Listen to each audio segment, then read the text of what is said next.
నమస్తే శ్రీ మాత్రే నమః శ్రీ గురుభ్యో నమః ఆదిత్యాయ సోమాయ మంగళాయ బుధాయ చ గురు శుక్ర శనిభ్యశ్చ రాహవే కేతవే నమః. తదుపరి రాశి మీనరాశి. ఈ రాశిలో ఉండేవారికి కుజ మరియు బుధ యొక్క ప్రభావాలు ఫలితాలు ఎలా ఉండబోతున్నాయి చూద్దాం. ముందుగా ఉద్యోగస్తులకు మంచి మంచి అవకాశాలు వస్తాయి. కొత్త కొత్త ప్రదేశాలకు వెడతారు. హై ఎండ్ ప్యాకేజీతో నియామకం అవుతారు. ప్రభుత్వ రంగంలో ఉన్న వాళ్ళకి కాంట్రాక్ట్ బేసిస్ మీద పనిచేస్తున్నారు అనుకుందాము, వారికి పర్మనెంట్ అయిపోతుంది. విద్యుత్ రంగంలో పనిచేసేవారు, నీటి పారుదల శాఖల్లో పనిచేసే వాళ్ళకి, భూమి గనుల్లో పనిచేసే వాళ్ళకి విశేషమైన లాభాలు వస్తాయి. భూమి గనుల్లో పనిచేసే వాళ్ళకి అని ఎందుకు చెప్తున్నాను అంటే కనుక, స్వామి భూమిపుత్రుడు కాబట్టి ఆ రంగంలో పనిచేసే ఉద్యోగస్తులకు హై ఎండ్ ప్యాకేజీ పెరుగుతుంది. మీ పట్ల మీ యజమానులకు నమ్మకం కలుగుతుంది. మీరు ఊహించని స్థానాల్లో ప్రమోషన్స్ వస్తాయన్నమాట. కాబట్టి ఆ శాఖల్లో పనిచేసే వాళ్ళకి చాలా మంచి ఫలితాలు ఇస్తున్నాడు. వ్యాపారస్తులకు చూసినట్టయితే కనుక, క్రియేటివిటీ రంగంలో ఉన్నవారు ఎవరైనా సరే, ఏ రంగంలో ఉన్న వాళ్ళైనా క్రియేటివిటీకి సంబంధించిన డిపార్ట్మెంట్లో పనిచేసే వాళ్ళకి మంచి లాభాలు వస్తాయి. మీ యొక్క కెరియర్ మారిపోయే అవకాశము, మంచి కెరియర్లోకి వెళ్ళిపోయే అవకాశము కనబడుతుంది. ఇన్నాళ్ళు మీరు నిరుత్సాహంగా ఉంటారు. క్రియేటివిటీకి అంత మంచి పేరు ఎక్కడ ఉంటుంది, అంత ఆఫర్స్ ఎవరిస్తారు అని మీరు నిరాశలో ఉన్న వాళ్ళకి ఈ సమయంలో కుజుడు బుధుడు కలిసి మీకు ఆ అవకాశాన్ని ఇవ్వబోతున్నారు. తక్షణమే మీరు ఉపయోగించుకోండి. వారికి గ్రాటిట్యూడ్ కూడా తప్పనిసరిగా తెలియపరచాలి. అయితే ఆరోగ్యం పట్ల చూసినట్టయితే కనుక, మెడకు సంబంధించినటువంటి బోన్స్ కానీ నరాలు కానీ వీక్ అయిపోయి మెడకు సంబంధించినటువంటి రుగ్మతలు, తీవ్రమైన సమస్యలు వచ్చే అవకాశం ఉంది.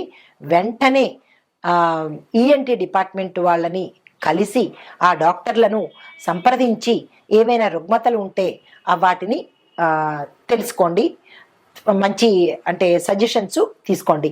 దీనితో పాటుగా బ్రెయిన్కి మనసుకి ఒత్తిడి కలిగే అవకాశం కనబడుతోంది. బ్రెయిన్కి సంబంధించినటువంటి రుగ్మతలు వచ్చే అవకాశం కనబడుతోంది. కాబట్టి న్యూరాలజిస్టులను కానీ, లేదా అంటే బ్రెయిన్కి సంబంధించిన ఆ డిపార్ట్మెంట్ ఉండే డాక్టర్లను కనుక కన్సల్ట్ చేసినట్టయితే మీకు ప్రమాదాలు రాకుండా ఉండే అవకాశము కనబడుతోంది. ఆ ప్రయత్నాలు చేయండి. మీకు జ్యోతిషపరంగానూ చెప్తున్నాను, ఇటు వైద్యపరంగాను చెప్తున్నాను. కాబట్టి అస్సలు నిర్లక్ష్యం చేయకండి. ఆ ప్రయత్నాలు ప్రారంభించుకోండి. అయితే రాశి పరంగా మీకు పరిహారాలు చెప్పాలి కాబట్టి ఈరోజు అంటే మంగళవారం రోజు గోపూజ చేసి గోవుకు సంబంధించినటువంటి ఆహారాన్ని ఇవ్వడం కానీ, గోవుకు సంబంధించి ప్రదక్షిణాలు చేయడం కానీ, గోవుతో గోవుకి సేవ చేయడం కానీ, ఇలాంటి చిన్న చిన్న పరిహారాలు చేసినట్టయితే కుజుడు బుధుడు ఇద్దరూ కూడా సంతోషించి ఫలితాలను కొంచెం తగ్గించే ప్రయత్నం చేస్తారు. దీంతో పాటుగా కుజదోష నివారణ కోసము హోమాలు, జపాలు, మంత్రాలు, మూలమంత్రాలు చదవడం కానీ, సాధన చేయడం కానీ చేసినట్టయితే కనుక మంచి ఫలితాలు పొందే అవకాశము. ఇవి ఈ రాశిలో ఉండేవారికి జ్యోతిష్యపరంగా, వైద్యపరంగా, గోచార పరంగా కూడా చెప్పే పరిహారాలు, సూచన. మనకి ఖగోళ శాస్త్రంలో దృక్పంచాంగం ప్రకారము, జ్యోతిష్య ప్రకారము 9 గ్రహాలు మనకి 12 రాశులు ఇలా విభజించబడి ఉన్నాయి. అయితే ఒక్కొక్క గ్రహానికి ఒక్కొక్క ప్రత్యేకత, ఒక్కొక్క విశిష్టత, వాళ్ళిచ్చే ఫలాలు, పరిహారాలు ఎలా ఉంటాయి అనేది ఒక అంశమైతే, ఒక్కొక్క గ్రహానికి, శని గ్రహానికి, రాహుకేతువులకి, కుజుడికి, రవికి, చంద్రుడికి ఇలా వారి వారి యొక్క ప్రత్యేకతలు వారివి అయినప్పుడు వారు ఈ రాశుల మీదకి పరిగణలోకి తిరుగుతున్నప్పుడు, ఉదాహరణకి కుజుడు ఇప్పుడు మిథున రాశిలోకి వస్తున్నాడు అంటే ఆయన యొక్క ఫలితాలు ఒక్కొక్క రాశిలో ఎలా ఉంటాయి, ఇది కామన్. ప్రతిసారి మనకి ఖగోళంలో ఈ మార్పు చేర్పులు జరుగుతూ ఉంటాయి, తిరుగుతూ ఉంటారు. అప్పుడు తిరుగుతున్నప్పుడు మనకి ప్రత్యేకంగా ఒకరోజు ఒకలాగా, ఒక వారం అంతా ఒకలాగా, ఒక నెలంతా ఒకలాగా, ఇలాగా వారి యొక్క పరిభ్రమణను బట్టి, వారి యొక్క గమనాన్ని బట్టి మనకి స్థితిగతులు మారిపోతూ ఉంటాయి. ఆరోగ్యాలు మారిపోతూ ఉంటాయి. లేదా మన యొక్క ఫలితాలు ఒకరోజు ఒకలాగా, ఒకరోజు ఇంకొకలాగా, ఆకస్మికంగా ధనం రావడము, ఆకస్మికంగా ధనం పోవడము. ఇలాంటి చిన్న చిన్న ఆహ్, అంటే దుష్ప్రభావాలు, మంచి ఫలితాలు కూడా ఇస్తూ ఉంటారు. అందులో భాగంగా ఇప్పుడు ప్రస్తుత అంశము కుజుడు మిథున రాశిలోకి ప్రవేశించేటప్పుడు ఎలాంటి ఫలితాలు ఇస్తున్నాడు, అది మేషాది ద్వాదశ రాశుల వారికి ఎలా ఉండబోతోంది అనే దాన్ని చెప్పుకునే దానికి ముందు కుజుడు అనేది ప్రత్యేకమైన గ్రహం అనమాట. అంటే జ్యోతిష శాస్త్ర ప్రకారము కుజుణ్ణి అంగారకుడు అంటారు.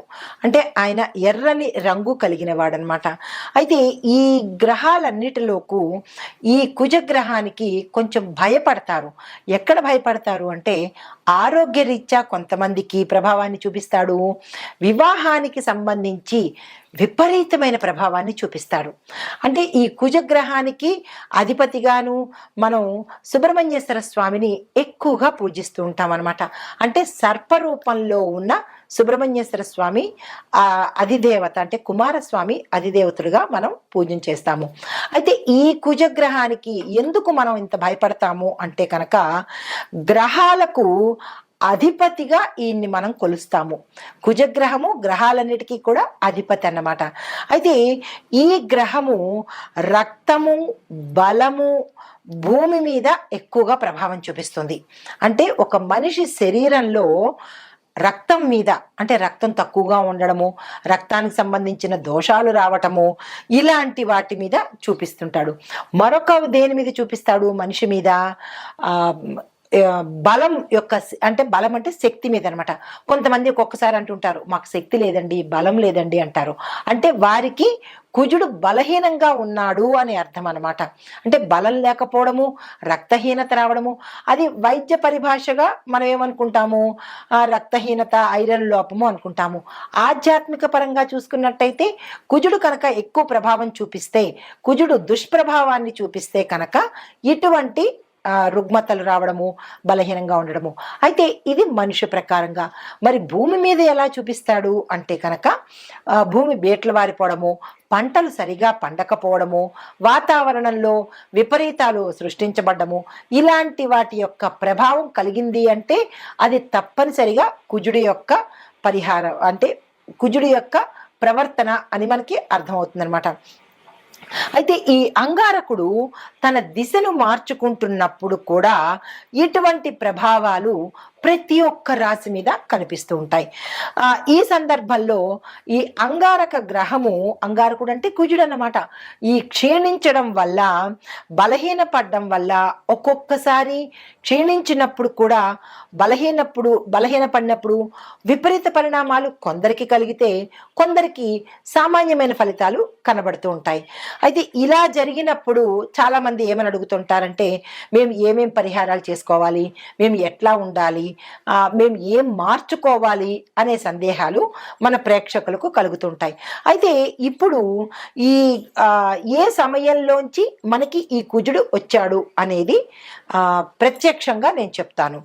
ఈ గ్రహ మార్పు అనేది ఎవరికి అధిపతి అంటే కుజుడు మేషరాశికి, వృశ్చిక రాశికి అధిపతి. ఇలా ఈ గ్రహాలన్నీ కూడా కొన్ని రాశులకు అధిపతి అవుతారు. ఇప్పుడు శనేశ్వరుడు ఉన్నాడు, మకర కుంభాలకు అధిపతి అన్నమాట. అలాగే కుజుడు మేషరాశికి, వృశ్చిక రాశికి కూడా అధిపతి.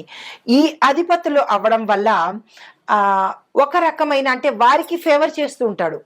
ఎవరైతే ఏ రాశులకు అధిపతి అవుతారో ఆ రాశులకి ఫేవర్ చేస్తూ, అంటే ఫేవర్ అంటే మరీ ఎక్కువ ఫేవరిజం కాకుండా కొంచెం సులువు సూత్రాలు ఇస్తుంటాడు. అయితే మిగతా రాశుల వాళ్ళకి ఇవ్వడా అంటే మిగతా రాశుల వాళ్ళకి ఇస్తాడు, కాకపోతే వీరి మీద ప్రభావం ఎక్కువగా ఉంటుంది అనమాట. ఇంకొక పరంగా చూసినట్టయితే కనుక ఈ కుజగ్రహము గత సంవత్సరం అక్టోబర్లో 20వ తారీఖున, అంటే 2024 అక్టోబర్లో మిథున రాశిని వదిలేసి కర్కాటకంలోకి ప్రవేశించాడు. కర్కాటకంలోకి ప్రవేశించినప్పుడు ఆ గ్రహస్థానము ఆ ఏడాదంతా ఉంది. అంటే అక్టోబరు, నవంబరు, డిసెంబరు, జనవరి వరకు ఉంది. జనవరి 21 నుంచి మళ్ళా తన స్థానాన్ని మార్చుకొని 25 అంటే 2025 ఇప్పుడు ప్రస్తుతం అన్నమాట. జనవరి 21 నుంచి మళ్ళా మిథున రాశిలోకి వచ్చేసాడు. మిథునంలోకి కర్కాటకంలోకి వెళ్ళి మళ్ళా రివర్ట్ అయ్యి మళ్ళా మిథునంలోకి వచ్చాడనమాట. ఈ మిథునంలోకి రావడం వల్ల ఎటువంటి పరిణామాలు చోటు చేసుకుంటున్నాయి, వెళ్ళినవాడు మళ్ళీ వెనక్కి తిరిగిపోయాడు, ఆ తిరగడం వల్ల ఏమైంది, ఎలాంటి పరిణామాలు చోటు చేసుకుంటున్నాయి అనే అంశంలో కనుక మనం చూసినట్టయితే ఈ విషయాన్ని పరిశీలించేదానికి ముందుగా మీకు ఒక చిన్న విషయం చెప్తాను. అదేంటంటే కుజుడు బలహీనంగా ఉన్న వారిలో ఏమిటి లోపాలు మన వ్యక్తిగతంగా పరిశీలన చేసుకోవచ్చు. ఎలా పరిశీలన చేసుకోవాలి అనేది ఒక్కొక్క పాయింట్ చెప్తాను, వినండి. మనలో ఆత్మవిశ్వాసం పోతుంది, అంతవరకు కాన్ఫిడెంట్గా ఉంటాం. ఎస్, నేను ఏదైనా చేయగలను అని కాన్ఫిడెన్స్ ఉంటుంది. ఎప్పుడైతే కుజుడు బలహీనపడ్డాడో అప్పటి వరకు బాగున్న వాళ్ళు ఏమంటారు, నేను ఈ పని చేయలేను, నేను చాలా బలహీనంగా ఉన్నాను, నాకు అసలు బాగోలేదు, నేను చేయగలనా అని ఒక నిరాశలోకి వెళ్ళిపోతారనమాట. అప్పుడు మనం ఏం గ్రహించుకోవాలి, ఓహో కుజుడు బలహీనపడ్డాడు అని ఒక చిన్న ఇండికేషన్ అనమాట. దీనితో పాటుగా ఏమిటి, తొందరగా అనారోగ్యం పాలైపోతారు. రెండో పాయింట్, ఫ్రీక్వెంట్గా హెల్త్ ఇష్యూస్ వస్తుంటాయి, జలుబు దగ్గులు ఇలా ఏవేవో హెల్త్ ఇష్యూస్ వస్తుంటాయి. అలాంటప్పుడు కూడా మనం ఏం గమనించుకోవాలి, కుజుడు బలహీనపడ్డాడు అనే అంశాన్ని పరిశీలన చేసుకోవాలి. మూడో పాయింట్ ఏంటంటే, ఏ నిర్ణయాలు తీసుకోవాలన్నా తటపటాయిస్తుంటారు. అది ఎవరైనా విద్యార్థులు కావచ్చు, ఎవరైనా మనిషి ఏదైనా నిర్ణయం తీసుకోవడానికి పదే పదే ఆలోచిస్తుంటాడు. మనం కూడా ఏమనుకుంటుంటాం, ఇది చెయ్యాలా వద్దా, వద్దులే అని కాసేపు, లేదు తప్పనిసరిగా చెయ్యాలి అని మరుక్షణం అనుకుంటాం. మళ్ళా ఏమంటారు, వద్దులే అని డైలమాలో సందిగ్ధంలో పడతారు. అలాంటప్పుడు మనం ఏమనుకోవాలి, ఇది ప్రతి ఒక్కరికి ప్రతి జీవితంలోనూ అనుభవంలోకి వచ్చిందే, కావాలంటే మీరు చెక్ చేసుకోండి. అప్పుడు మనం ఏమనుకోవాలి, కుజుడు మనకి బలహీనపడ్డాడు అని మనం వెంటనే గుర్తు తెచ్చుకోవచ్చు. ఇది మూడో పాయింట్. ఇక నాలుగో పాయింట్ ఏంటంటే, ఇంట్లో పిల్లలకు పెద్దవాళ్ళకి ఇలాగా, చిన్న పిల్లలకి తరచూ అనారోగ్యం రావడం, ఊరికే పడిపోతూ ఉండడము, ఊరికే దిష్టి తగులుతూ ఉండడము, వారు ఏ పని మీద ఇంట్రెస్ట్ చూపించకపోవడము, కడుపు నొప్పని తలనొప్పని ఏదో సాకులు చెప్తూ ఉండడము, ఇలా వాళ్ళు ప్రవర్తిస్తున్నారు అంటే కనుక తల్లిదండ్రులకి వెంటనే గుర్తుకు రావాలి, ఏమని, మనకి కుజుడు కుజుడు బలహీనంగా ఉన్నాడు అనే అంశాన్ని గుర్తు తెచ్చుకోవాలి. ఇది నాలుగో పాయింట్ అనమాట. అయితే శరీరంలో కొంతమందికి రక్తము తగ్గిపోతూ ఉంటుంది. రక్తం ఎప్పుడైతే తగ్గిపోయిందో వైద్యపరంగా ఏం చెప్తాం, ఎనీమియా వచ్చేసింది, వీళ్ళకి రక్తహీనత వచ్చింది అని డాక్టర్లు చెప్తారు. కానీ డాక్టర్లు ఏం చెప్తారు, మందులు చెప్తారు తప్ప వాళ్ళకి ఆధ్యాత్మిక పరంగా తెలియదు కదా, జ్యోతిష్య పరంగా తెలియదు కదా. జ్యోతిష్య పరంగా మేమేం చెప్తాము అంటే, కుజుడు బలహీనపడ్డాడు కాబట్టి కుజుడికి సంబంధించిన గ్రహాలు శాంతి చేయించుకుంటే, ఎందుకు, కుజుడు రక్తం మీద ప్రభావాన్ని చూపిస్తాడు కాబట్టి దానికి సంబంధించిన పరిహారాలు చేసుకోవాలి. అది తప్పనిసరిగా మనకి జాతకంలోనే బయటపడుతుంది. డాక్టరు నాడి పట్టుకుంటేనో, స్టెత్ పట్టుకుంటేనో, కళ్ళు చూస్తేనో రక్తం లేదు అని చెప్తాడు. జ్యోతిష్యులు ఏం చెప్తారు, జాతక పరిశీలన చెయ్యంగానే అందులో మీకు కుజదోషం ఉంది కాబట్టి మీకు ఈ పరిస్థితులు వస్తున్నాయి అనే అంశాన్ని చెప్తారు. అంటే ఇటు వైద్యపరంగానూ కరెక్టే, ఇటు ఆధ్యాత్మిక పరంగానూ కరెక్టే. రెండు మనం తీసుకోవాలి. ఈ రెండు తప్పనిసరి, ఒకటే బేస్ మీద కాకుండా. అయితే దీనికి మనం ఏం చేసుకోవాలి అంటే కనుక, ఎక్కువ క్యారెట్ తీసుకోవాలి. అంటే రక్తం తక్కువ ఉన్న వాళ్ళకి రెమెడీస్ చెప్తున్నాను. క్యారెట్ తీసుకోండి, టమాటాలు తీసుకోండి, బీట్రూట్లు, పప్పు, బెల్లము, ఇటువంటి పదార్థాలు మీరు తీసుకుంటూ ఇవే పదార్థాలు దానంగా ఇచ్చేయండి. అంటే వైద్యపరంగా మీరు ఇవి తింటూ ఉండాలి, ఆధ్యాత్మిక జ్యోతిష్యపరంగా ఇవి దానాలు ఇవ్వాలి. ఇస్తే అటు డాక్టర్ని మీరు సాటిస్ఫై చేసినట్టు, ఇటు గ్రహాల్ని కూడా సాటిస్ఫై చేసినట్టు అనమాట. గుర్తుపెట్టుకోండి, ఇవి మీరు దానంగా ఇవ్వాలి. దీనితో పాటుగా సాధ్యమైనంత వరకు డాక్టర్లు ఏం చెప్తుంటారు, ఎక్కువగా మీరు నేల మీద పడుకోండి, దిళ్ళు పెట్టుకోకండి అని చెప్తుంటారు కదా, అది వైద్యపరంగా. అయితే ఇప్పుడు జ్యోతిషపరంగా కూడా మనం ఏం చేయాలి? కుజగ్రహం తక్కువగా ఉన్నప్పుడు, బలహీనంగా ఉన్నప్పుడు తప్పనిసరిగా మీకు ఈ సిమ్టమ్స్ కనపడుతుంటే నేల మీదే పడుకోండి. ఎందుకు అంటే కుజుడు అంటే అంగారకుడు భూమిపుత్రుడు కదా, కాబట్టి భూశయనం తప్పనిసరి అన్నమాట. అప్పుడు కొంత గ్రావిటేషనల్ పవర్గా, అంటే నేను మీకు రెండూ చెప్తున్నాను, ఆధ్యాత్మికంగాను చెప్తున్నాను, అంటే ఆధ్యాత్మికం అంటే జ్యోతిషపరంగాను చెప్తున్నాను, ఇటు వైద్యపరంగాను చెప్తున్నాను. ఈ వైద్యపరంగా కూడా ఏం చేయొచ్చు, మనం నేల మీద పడుకోవచ్చు. నేల మీద ఎందుకు అంటే భూమికి గ్రావిటేషన్ పవర్ ఉంటుంది కాబట్టి మనలో ఏదైనా శక్తిహీనత ఉంటే, వెంటనే నెగిటివిటీ ఉంటే అది భూమి తీసేసుకుంటుంది అనమాట. ఆ పరంగా భూమి మీద పడుకోమని చెప్తారు. ఇటు జ్యోతిష పరంగా అంగారకుడు భూమిపుత్రుడు కాబట్టి భూశయనం చేస్తే మనకి రక్త ప్రసరణ ఎక్కువగా, నరాలు యాక్టివేట్ అయ్యి రక్త ప్రసరణ వృద్ధి అవుతుంది. ఇది రెండు పరంగా చెప్తున్నాను, జాగ్రత్తగా వినుకోండి. దీంతో పాటుగా ఏం చేయొచ్చు అంటే కనుక ప్రతిరోజు సూర్యుడికి నమస్కారం పెట్టాలి, తప్పదు. సూర్యుడికి నమస్కారం పెడితే కొంత పరిహారం కలుగుతుందన్నమాట. దీనితో పాటుగా మరికొంత ఏంటంటే చిన్న చిన్న పరిహారాలు చెప్తాను. ఆ పరిహారాలు జ్యోతిష్యపరంగా చెప్తాను. ఇప్పుడు కుజుడు మనకి ఎలాంటి ఫలితాలు ఇస్తాడు అనే అంశాన్ని చూసాం కదా. అయితే ఈ కుజదోష నివారణలు మనం ఆధ్యాత్మిక పరంగా, జ్యోతిష పరంగా ఎలా చేసుకోవాలి అనేది ఒక్కొక్క పాయింట్గా చెప్తాను. వీలైతే నోట్ చేసుకోండి, లేదా అంటే మళ్ళా చూసుకోండి. చాలా మోస్ట్ ఇంపార్టెంట్ అయిన రెమెడీస్ నేను మీకు అందిస్తున్నాను. కుజదోష నివారణకు శివాలయంలో ఏకాదశ రుద్రాభిషేకం చేయించుకోవాలి. మొదటి పాయింట్.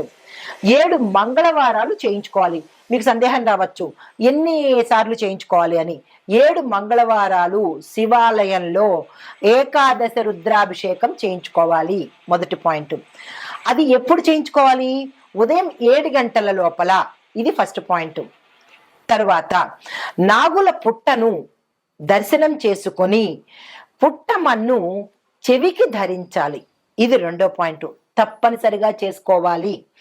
మూడో పాయింట్, ఆదివారం నాడు ప్రతిరోజు అంటే ప్రతి ఆదివారం నాడు సాయంత్రం 4:30 గంటల నుంచి 6 గంటల లోపుగా నిమ్మకాయ డొప్ప మీద దీపారాధన చెయ్యాలి.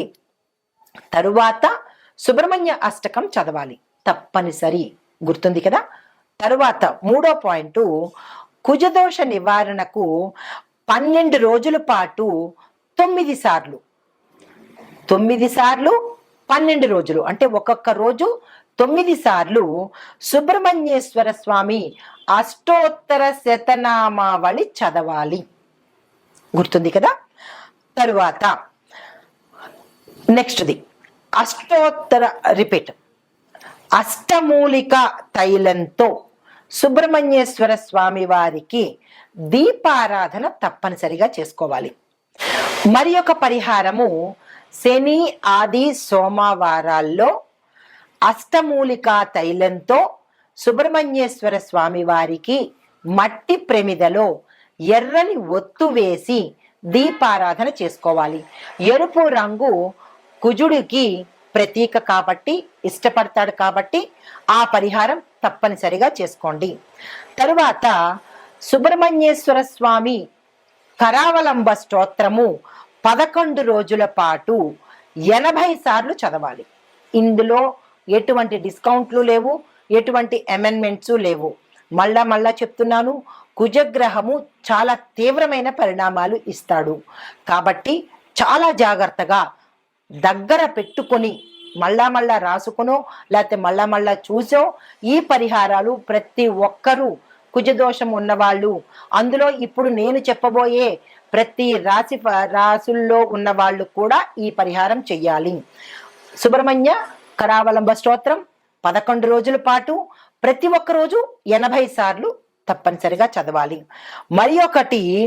మరి ఒక పరిహారము, కుజదోష నివారణకు సుబ్రహ్మణ్య మాలా మంత్రం అని ఉంటుంది. దాన్ని 42 రోజుల పాటు రోజుకు ఒక్కసారి తప్పనిసరిగా చదవాలి.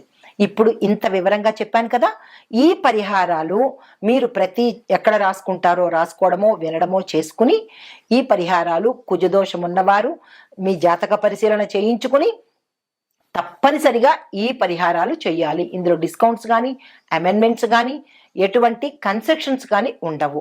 ఈ నివారణలు, ఈ ఉపాయాలు తప్పనిసరిగా ఇప్పుడు కుజగ్రహము మిథున రాశిలోకి ప్రవేశించడం వల్ల మొత్తం మీద ఒక్కొక్కరికి ఎలా ఉండబోతోంది అంటే, అన్ని రాశుల వాళ్ళకి ఉద్యోగస్తులకు ఒత్తిడి పెరుగుతుంది, కానీ కొత్త అవకాశాలు వస్తాయి.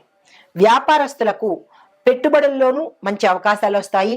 కొన్ని వ్యాపారాలు నష్టాల్లోకి పెడతాయి. ఆరోగ్యపరంగా చూసినట్టయితే శస్త్రచికిత్సలు జరగడము, హృదయానికి, లంగ్స్కి, తర్వాత జీర్ణ వ్యవస్థకు, ఇలా మేజర్ పార్ట్లకు ఇబ్బంది కలిగే అవకాశం ఉంది. అది జాగ్రత్తలు తీసుకోండి. కుటుంబ పరంగా ఒత్తిడులు, విడిపోవడాలు ఇలాంటి సమస్యలు కనబడుతున్నాయి. అవి జాగ్రత్తలు తీసుకోండి. అయితే ముఖ్యమైన పరిహారాలు ఓవరాల్గా చెప్పదగినది ఏంటంటే, హనుమాన్ చాలీసా ప్రతి ఒక్కళ్ళు 3 సార్లు చదవవలసిందే. తరువాత రక్తదానం తప్పనిసరిగా చేయాల్సిందే. ఎర్రని వస్త్రధారణ ప్రతి మంగళవారము ధరించవలసిందే. గోపూజ, శివపూజ తప్పనిసరిగా చేయవలసిందే. ఇవి ఓవరాల్గా ఈ పరిహారాలు కుజ ప్రభావ సంబంధిత దోషాలు ఉన్నవాళ్ళు తప్పనిసరిగా చేయించుకోవాలి. ఇది మరీ చెప్తున్నాను. ఆ దిశగా మీరు ప్రయత్నం చేయండి. నమస్తే.